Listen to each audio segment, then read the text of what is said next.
नमस्कार साथियों, मैं कुंदन झा आप सभी का स्वागत करता हूं वीणा पाणी संस्कृत क्लासेस में। साथियों, आज का हमारा टॉपिक है काव्य भेद। साथियों, जैसा कि आप लोग जानते हैं, साहित्य शास्त्र के ऊपर हमारी चर्चा चल रही है। साहित्य के बहुत सारे टॉपिक्स हम लोग कवर कर चुके हैं, जिसमें आप काव्य लक्षण, काव्य भेद, काव्य हेतु, काव्य प्रयोजन, वृत्ति विचार इत्यादि इन सभी टॉपिक पे विशद वर्णन विचार हम लोग कर चुके हैं पिछली वीडियो में। यदि आप उन सब वीडियो को नहीं देखे हैं, जाके पहले अवश्य उसको देखें, क्योंकि एक जो हम फुल वॉच होता है ना वीडियो का, वह एक टॉपिक्स के अनुसार पर्याप्त रहता है। तो इसी कारण से मेरा यही आग्रह होगा आप लोगों से, जो उस वीडियो को अवश्य देखें, क्योंकि एक वीडियो से आपका एक टॉपिक क्लियर हो जाएगा, तो इससे बेहतर और क्या हो सकता है। और यह जो हमारा चैनल है, इस चैनल पे UGC नेट 73 कोड संस्कृत का जो एग्ज़ाम होता है, उससे रिलेटेड सभी कंटेंट क्रमशः आपको उपलब्ध होते रहेंगे। इसलिए इस चैनल को सब्सक्राइब भी करें, और जो भी इस प्रतियोगी परीक्षा के प्रतिभागी हैं उनके पास शेयर भी करें, ताकि उनका भी कुछ लाभ हो पाए। तो साथियों, चलिए बिना समय गवाए हम लोग इस काव्य भेद को शुरू करते हैं, जो हमारा एक बहुत ही अति महत्वपूर्ण टॉपिक है UGC नेट 73 कोड एग्ज़ाम का, काव्य भेद। साथियों, जैसा कि आप लोग पता है, यह काव्य भेद हमेशा एक न दो प्रश्न, तो हमेशा 2 प्रश्न तो बनता ही बनता है परीक्षाओं में। तो यहाँ से प्रश्न आपको बनना ही बनना है, तो इसको एकदम ध्यान से और श्रद्धा से इसको सुनेंगे और देखेंगे और नोट डाउन करते जाएंगे। तो क्या, कहाँ, किस विषय को लेकर के क्या चर्चा करी गई है शास्त्रकारों के द्वारा, यह सब हम लोग जानते जाएंगे एक एक करके क्रमशः। जैसे साथियों, आप लोग जानते हैं काव्य भेद सभी के अनुसार अलग अलग प्रकार के हैं, जिसमें से सबसे अति महत्वपूर्ण काव्य भेद है 3 आचार्यों के द्वारा। उन तीनों का यहाँ पे मैं आप लोगों के साथ साझा करने वाला हूँ। जैसे हैं काव्य प्रकाशकार मम्मट, फिर साहित्य दर्पणकार कविराज विश्वनाथ, और रसगंगाधरकार हैं हमारे पंडितराज जगन्नाथ। इन तीनों के काव्य भेद अति महत्वपूर्ण है, यहीं से प्रश्न अधिक बनते हैं। सबसे अधिक प्रश्न तो बनते हैं अब काव्य प्रकाश से। फिर उसके बाद यदि कुछ और मन बदल गया परीक्षक का, तो फिर साहित्य दर्पण से, और यदि क्लिष्टता दिखानी है, थोड़ी कठिनता दिखानी है, काठिन्य लाना है उनको प्रश्न पत्र में, तो फिर वह रसगंगाधर के काव्य भेद को उठाते हैं। तो साथियों, आज हम लोग इसी एक वीडियो के द्वारा यह तीनों आचार्यों के द्वारा जो भी काव्य के भेद का प्रतिपादन किया गया है, उसका अभी सामान्य एक जो परिचयात्मक होता है दृष्टिकोण से, परिचयात्मक दृष्टिकोण से आज इस वीडियो में देखने वाले हैं। इसके बाद हम इन सभी भेदों के प्रभेद, उपप्रभेद सभी जानेंगे एक एक करके। तो साथियों, यह विषय काफ़ी लंबा हो सकता था, एक वीडियो में कवर करना इसको ठीक नहीं होगा, तो इसीलिए मैं इसको पार्ट बाय पार्ट बांटने का प्रयास किया हूँ। तो अभी जो आपको मैं बताऊँगा वह केवल इन सभी का कहिए तो एक परिचय मिल जाएगा आपको, जिस प्रकार से इनका यह 3 मानते हैं, यह 4 मानते हैं, यह 2 मानते हैं काव्य भेद, और कौन कौन से काव्य भेद हैं और उस भेद के क्या परिभाषा दिया है इन लोगों ने, उसको हम लोग आज जानेंगे। भेद, प्रभेद, उपप्रभेद, इस सब को अगले वीडियो में हम लोग जानेंगे। तो साथियों, बिना समय गवाए हम लोग चलिए शुरू करते हैं आज का अपना यह विषय। देखिए, काव्य भेद काव्य प्रकाश के अनुसार सबसे पहले हम लोग पढ़ेंगे आज त्रिविधम काव्यम। तो आचार्य मम्मट के अनुसार 3 प्रकार के काव्य होते हैं। ठीक है, आचार्य मम्मट के अनुसार कितने प्रकार के काव्य होते हैं? 3 प्रकार के। पहला काव्य है उनका उत्तम काव्य, दूसरा है मध्यम काव्य, और तीसरा है अधम काव्य। इतना समझ में आ रहा होगा आप लोगों को। जो पहला है उत्तम काव्य, तीसरा है मध्यम काव्य, और दूसरा है मध्यम काव्य, और तीसरा है अधम काव्य। अब यह उत्तम काव्य क्या होता है? इसी को उत्तम काव्य को ही ध्वनि काव्य भी कहा गया है, और मध्यम काव्य को गुणीभूत व्यंग्य काव्य, और अधम काव्य को चित्र काव्य भी कहा गया है, अर्थात शब्द काव्य भी कहा गया है। तो यह जो अपर नाम है, यह भी बहुत परीक्षाओं में प्रायः अपर नाम से ही प्रश्न आ जाते हैं। ठीक है, गुणभूत व्यंग्य काव्य बोलेगा, वह मध्यम काव्य पर प्रायः कम उपयोग करते हैं शब्द का। चलिए, तो हम देखते हैं अब उत्तम काव्य जो ध्वनि काव्य है आचार्य मम्मट के अनुसार प्रतिपादित, यह इसको क्या परिभाषित, कैसे परिभाषित करते हैं। तो देखिए, इदम उत्तमम अतिशयिनी व्यंग्ये वाच्या ध्वनिर्बोधैः कथितः। इदम मतलब काव्यम, यह जो काव्य है उत्तम, कौन सा काव्य? तो उत्तम काव्य। ठीक है, अतिशयिनी व्यंग्ये, यह जो व्यंग की जहाँ पे अतिशयता हो, मतलब अधिक चमत्कार युक्त हो। किससे? तो वाच्याद, मतलब वाच्याद से मतलब अभिधार्थ से, अभिधेयार्थ से, वाच्यार्थ से जब व्यंग अधिक चमत्कार युक्त हो जाएगा तो उसी को ध्वनि काव्य कहा है, बुधई ही अर्थात विद्वानों ने। ठीक है, देखिए तो मतलब क्या हुआ, वाच्यार्थ की अपेक्षा व्यंग्यार्थ के अधिक चमत्कार युक्त होने पर वह काव्य कैसा काव्य होता है? तो वही काव्य उत्तम काव्य कहलाता है, जिसे विद्वानों ने क्या कहा है? ध्वनि काव्य भी कहा है। यहाँ पर यह बुधई ही कथित है, बुधई कई ही कथित है, तो बुधई में वैयाकरण ही कथित है। तो यहाँ पर बुधई से तात्पर्य, बुध से विद्वानों से तात्पर्य यहाँ पर किनका है? अलंकार शास्त्रियों के अनुसार वैयाकरण। वैयाकरण शास्त्र में भी ध्वनि का प्रयोग किया गया, ध्वनि स्फोट का प्रयोग किया गया, वहीं से उन्होंने ध्वनि का ग्रहण किया है। तो इसीलिए कह दिया ध्वनिर्बुधई कथित। बुधई से तात्पर्य यहाँ पर क्या है? वैयाकरण ही। इदम मतलब काव्यम अतिशयिनी व्यंग्ये वाच्याद, वाच्याद से जब व्यंग अतिशय हो जाए, व्यंग की अतिशयता दिखे, तो उसी को उत्तम काव्य बुधई कथित, उसी को विद्वान लोग उत्तम काव्य और ध्वनि काव्य कहते हैं। चलिए, यह हो गया आपका पहला काव्य। दूसरा है क्या? दूसरा है मध्यम काव्य अर्थात गुणीभूत व्यंग्य काव्य। अतादृशी गुणीभूत व्यंग्यम व्यंग्ये तो मध्यमम, मतलब वाच्याद अनतिशयिनी, वाच्याद अनतिशयिनी, वहाँ पर क्या था? वाच्याद अतिशयिनी, वाच्य से व्यंग जो है अतिशय हो जाए, मतलब अधिक चमत्कार युक्त हो जाए। और यहाँ पे क्या? अतादृशी मतलब वाच्याद अनतिशयिनी गुणीभूत व्यंग्यम, मतलब वाच्य से जो है व्यंग जो है क्या है? अधिक चमत्कार युक्त जहाँ नहीं होगा, ठीक है, वह क्या होगा? गुणीभूत व्यंग काव्य। उसी को मध्यम काव्य भी कहा गया है। उसी प्रकार जैसे वाच्यार्थ से अधिक चमत्कारी व्यंग्यार्थ के न होने पर गुणीभूत व्यंग नामक मध्यम काव्य होता है। यहाँ यह भी समझ में आ रहा होगा आपको, यहाँ पर कोई विशेष शब्द नहीं है, पद नहीं है। अर्थात दृश्य का तात्पर्य यहाँ पर यही है, वाच्याद अनतिशयिनी, और गुणीभूत व्यंग्य हम जानते हैं व्यंग्य तो मध्यम, यह सब समझ में आ रहा, स्पष्ट है। तीसरा काव्य है इनका, वही है अधम काव्य। शब्द चित्रम वाच्य चित्रम व्यंग्यम तु अवरम स्मृतम, अवरम नाम अधमम। शब्द चित्र जान रहे हैं आपको, वाच्य चित्र भी जान रहे हैं, मतलब वही अर्थ चित्र की बात कर रहे हैं, शब्द चित्र और अर्थ चित्र। तु अवरम स्मृतम, यही जो है व्यंग क्या है? वही अवरम मतलब अधम कहा गया है ऐसे काव्य को। कैसे? मतलब व्यंग्यार्थ से रहित हो जाए, वाच्यार्थ को शब्द चित्र तथा अर्थ चित्र के द्वारा प्रतिपादित किया जाए तो इसको कहते हैं अधम काव्य। जहाँ पे व्यंग्यार्थ शून्य हो जो काव्य, जो वहाँ पे कोई व्यंग का छटाक मात्र भी यहाँ पर दर्शन न हो, तो ऐसे काव्य को वहाँ पर आचार्य मम्मट अधम काव्य कह रहे हैं, उसको चित्र काव्य कहते हैं, अवर काव्य कहते हैं। तो इतने इसके अपर नाम हो गए, यह नामों को भी ध्यान रखना चाहिए। तो साथियों, जैसा कि हम लोगों ने देखा, आचार्य मम्मट तीन प्रकार के काव्य भेद मानते हैं। एक है उनका ध्वनि काव्य, दूसरा है गुणीभूत व्यंग्य काव्य, और तीसरा है अधम काव्य मतलब शब्द चित्र काव्य। ठीक है, चलिए अगला देखते हैं हम।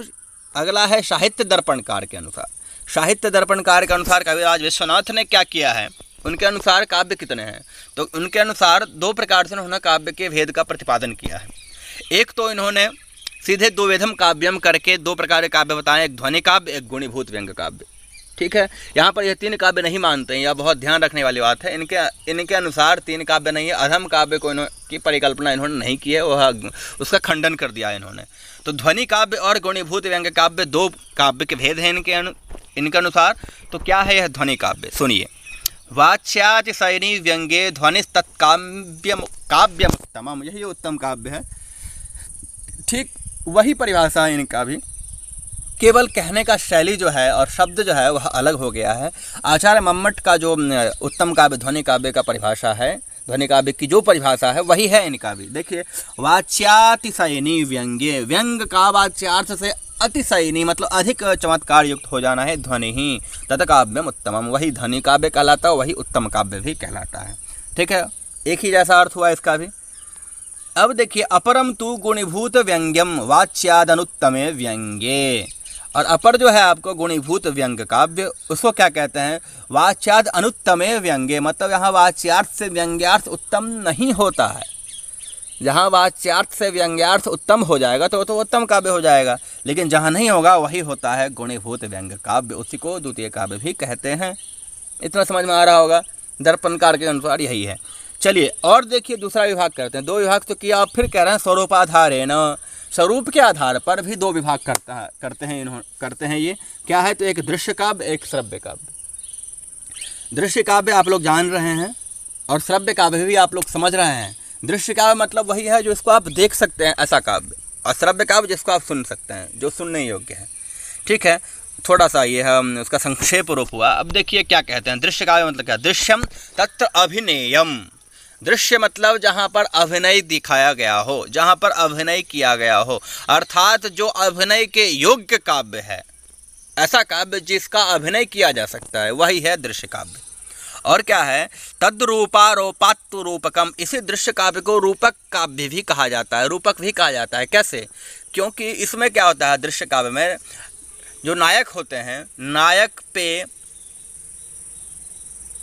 किसी भी वह काव्य के जो नायक होते हैं, जैसे मान लीजिए कोई रामायण का नाटक है, रामायण के नाटक में जो नट होते हैं वह राम जी के स्वरूपों का अपने ऊपर आरोप कर लेता है, तो उनके ऊपर उनका स्वरूप का आरोप होने के कारण उस दृश्य काव्य को रूपक भी कहा जाता है, क्योंकि रूप जो है वह उस नट के ऊपर आरोपित होता है, उस नायक का, उस काव्य के नायक का, इसलिए इसको रूपक भी कहा गया था। रूपक और दृश्य यह दोनों एक चीज़ है, यह ध्यान रखिएगा। ठीक है, चलिए इसी के अनुसार देखिए अब श्रव्य काव्य क्या है। रूपक काव्य तो जान लिया आप लोग, और श्रव्य काव्य क्या है, तो श्रव्यम श्रोतव्य मात्रम। श्रव्य वही है जो श्रोतव्य मात्रम, मतलब जो सुनने योग्य है वही है श्रव्य काव्य। सुनने योग्य जो है वही है क्या, वही है श्रव्य काव्य। तथा पद्य गद्यमयम द्विधा। यही जो श्रव्य काव्य है यह दो प्रकार के हैं, एक है पद्य काव्य, एक है गद्य काव्य। और यह पद्य गद्य काव्य के बारे में आप लोग विशद चर्चा हम लोग कर चुके हैं, और कालांतर में यदि मौका मिलेगा तो इसको और विशेष चर्चा करेंगे हम लोग। तो यहाँ पर जो है यह दृश्य काव्य और पद्य काव्य, इन प्रकार से स्वरूप के आधार पर भी इन्होंने दो विभाजन किया है। तो इनका तो एक है काव्य के भेद, जो ध्वनि काव्य और गुणीभूत व्यंग्य काव्य, और दूसरा स्वरूप के आधार पर इन्होंने क्या किया है, दृश्य काव्य और श्रव्य काव्य, दो प्रकार के भेद और प्रतिपादित किए हैं। ठीक है, चलिए तो इसी प्रकार से अगला देखते हैं। अगला हमारा है रसगंगाधर। रसगंगाधर में क्या प्रतिपादित किया गया है, जो पंडित राज जगन्नाथ के अनुसार प्रतिपादित किया गया है, वह चतुर्वेदम काव्यम। यह चार प्रकार के काव्य का प्रतिपादन किया है। ठीक है, कैसा देखिए, लिखते हैं यह तच्चोत्तमोत्तमोत्तम मध्यमाधम भेदात चतुर्धा। तच्च मतलब वह जो काव्य है वह उत्तम उत्तम, उत्तम, मध्यम, अधम, इस प्रकार से चार प्रकार के होते हैं। ठीक है, उत्तम उत्तम काव्य, उत्तम काव्य, मध्यम काव्य और अधम काव्य। मम्मट जी उत्तम काव्य, मध्यम काव्य और अधम काव्य यहीं तक थे। इन्होंने उत्तम उत्तम काव्य भी ढूंढा, जहाँ पर आचार्य मम्मट फंस जाते हैं। आचार्य मम्मट का जो काव्य भेद है वह स्पष्ट नहीं हो पाता है व्यंग के अतिशयता को और लेकर के, तो उसी को यहाँ पर यह पंडित राज जगन्नाथ ने स्वीकार करके एक अलग सा प्रभेद यहाँ पर स्थापित किए हैं, जो महती कृपा है साहित्य शास्त्र के ऊपर। यह एक कहें तो संदेह में रहते थे सभी लोग, जो अब क्या होगा, तो उस स्थिति में इन्होंने चार प्रकार का जो बांटा, वह चार प्रकार का कहीं न कहीं कहें तो साहित्य को और पुष्ट किया, चार भेद और पुष्ट किया। आप लोग ये कालांतर में इसको यदि पढ़ने का मौका मिलेगा आपको, तो अवश्य यह समझेंगे जो काव्य प्रकाश जो तीन दिए हैं वहाँ पर एक भेद था जो और होना चाहिए था, जो उन्होंने नहीं दिया। शायद उस समय क्या परिस्थिति रही होगी हमको नहीं पता, हम लोग नहीं समझ पा सकते हैं यह चीज़। तो वही उन गलतियों को लेकर के पंडित राज जगन्नाथ ने चौथा भेद किया, और यह बहुत ही सराहनीय प्रयास रहा है उनका। जहाँ तक कि उन्होंने एक पंचम भेद का भेद की ही परिकल्पना की है, लेकिन वह एक अधम कोटि का हो जाएगा, इसलिए उसका वह निरूपण वहाँ पर नहीं किया है, लेकिन चर्चा अवश्य किए हैं। तो मतलब वह एकदम अपडेटेड जो कह सकते हैं ना, जो अपडेटेड जो बुद्धि थी उनकी काव्य को लेकर के, वह जगन्नाथ जी की थी। उनसे तो उनका ये भेद बहुत ही मुख्य हो जाता है। तो चलिए साथियों देखते हैं उत्तम उत्तम काव्य किसे कहा गया है। शब्दार्थो यत्र गुणी भावित आत्मानो कमपि अर्थम अभिव्यंगतः तदाद्यम। शब्दार्थो मतलब शब्द और अर्थ मतलब वाच्य अर्थ। यत्र गुणी भावित आत्मानो कमपि अर्थम अभिव्यंगतः, मतलब जहाँ पर जिस काव्य में शब्द और अर्थ अप्रधान रहते हुए, ठीक है, अप्रधान रहते हुए कमपि अर्थम अभिव्यंगतः, अप्रधान रहते हुए किसी अन्य अर्थ को अभिव्यक्त करे वह काव्य उत्तमोत्तम काव्य कहलाता है। ठीक है। अब सीधी सीधी बात यहाँ पर यही इन्होंने कहा, जो शब्द और अर्थ जो वहाँ पे अप्रधान हो, शब्द और अर्थ मतलब वाच्यार्थ की अप्रधानता हो, वाच्यार्थ से आप जो भी अर्थ समझ रहे हैं वह अर्थ तो है ही, लेकिन उस अर्थ के अलावा भी किसी अन्य अर्थ का जहाँ पर बोध होता है, वही है उत्तम उत्तम काव्य, वही है उत्तम उत्तम काव्य। और यह अभिव्यक्ति जिस शब्द के द्वारा होता है, जिस शब्द और अर्थ के द्वारा होता है, उसी काव्य को कहा जा सकता है क्या, उत्तम उत्तम काव्य। रसगंगाधर के अनुसार जगन्नाथ जी का यह पहला प्रतिपादन है। अब उत्तम काव्य यह क्या, यह किसे कहते हैं, तो यत्र व्यंग्यम अप्रधानमेव सच्चमत्कार कारणम, मतलब जिस काव्य में व्यंग्यार्थ अप्रधान रहते हुए, वहाँ पर क्या था, वाच्यार्थ का अप्रधान रहते हुए।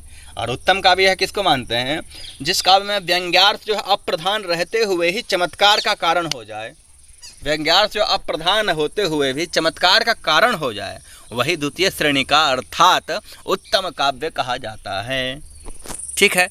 इसी प्रकार से यत्र व्यंग्य चमत्कार समानाधिकरणों वाच्य चमत्कार तृतीयम। अब मध्यम काव्य क्या है, तो देखिए, यत्र व्यंग्य चमत्कार असमानाधिकरणों वाच्य चमत्कार तृतीय, मतलब मध्यम काव्य, मतलब व्यंग्यार्थ से होने वाला चमत्कार का और वाच्यार्थ से होने वाले चमत्कार का अधिकरण, दोनों का जो आधार है वह असमान हो जाए, असमानाधिकरणों असमान हो, वहाँ मध्यम काव्य होता है, उसी को मध्यम काव्य कहा जाता है। फिर से देखिए, मतलब व्यंग्यार्थ से होने वाला जो चमत्कार है वह, और जो वाच्यार्थ से होने वाला चमत्कार है, दोनों का अधिकरण असमान हो तो वहीं पर मध्यम काव्य होता है, उसी को मध्यम काव्य कहा जाता है। ठीक है। चौथा काव्य है इनका, यत्रार्थ चमत्कृत्युपस्कृता, चमत्कृति उपस्कृता शब्द चमत्कृति तद अधमम चतुर्थम। जहाँ पर अर्थकृत, अधम काव्य जो काव्य प्रकाशकार के हैं उन्हीं के अनुसार यहाँ भी है, जहाँ अर्थकृत चमत्कार से शब्दकृत चमत्कार उपस्कृत होता है, जहाँ पर अर्थकृत के चमत्कार से शब्दकृत चमत्कार क्या होता है, उपस्कृत होता है, वहीं अधम काव्य होता है, उसी को अधम काव्य कहा जाता है। ठीक है। यहाँ तक क्लियर हो गया होगा। हम आशा करते हैं जो आपको एक दृष्टि मिल गई होगी काव्य के भेद को लेकर के, जो काव्य भेद किस प्रकार का विभाजन शास्त्रकारों ने इसमें किया है। सबसे मुख्य यहाँ पर किसका है, तो काव्य प्रकाशकार मम्मट का और रसगंगाधरकार जगन्नाथ का। यह दोनों बहुत ही ज़्यादा मुख्य है। उन्होंने 3 माना है, इन्होंने 4 माना है। एक वहाँ जो जहाँ पर दोष उत्पन्न हो रहा था, उस दोष को निवारण करते हुए जगन्नाथ जी ने एक और काव्य भेद माना, यह बहुत ही अति महत्वपूर्ण है। तो इन तीनों आचार्यों के द्वारा काव्य भेद अति महत्वपूर्ण है। इनको आप लोग नोट डाउन करेंगे और इसको अभ्यास करने का प्रयास करेंगे बारंबार। साथियों, जैसा कि आप लोग जानते हैं, यह काव्य भेद ध्वनि काव्य के बहुत सारे भेद हैं, गुणीभूत व्यंग काव्य के भी बहुत सारे भेद हैं। तो काव्य प्रकाशकार के अनुसार कुछ और भेद बताया गया है इन सभी काव्यों के, भेद प्रभेद, और साहित्य दर्पणकार कुछ और बता रहे हैं, रसगंगाधरकार कुछ और बता रहे हैं। तो इन सभी को हम विस्तार रूप से जानेंगे अगले वीडियो में। तो साथियों, आप बने रहें हमारे साथ। अगले वीडियो में यदि चैनल पर नए हैं तो सब्सक्राइब करें, क्योंकि इससे रिलेटेड मैं वीडियो और भी लाता रहूँगा। समय समय प्रतिदिन मैं एक वीडियो इस संबंधित टॉपिक पे अपलोड करता हूं, आप लोगों के सेवा में उसको उपस्थित करता हूं। तो साथियों, चलिए आज के लिए बस इतना ही, आज्ञा दीजिए, फिर मिलते हैं अगले टॉपिक के साथ। जय तो भारतम, जय तो संस्कृतम, धन्यवादाः।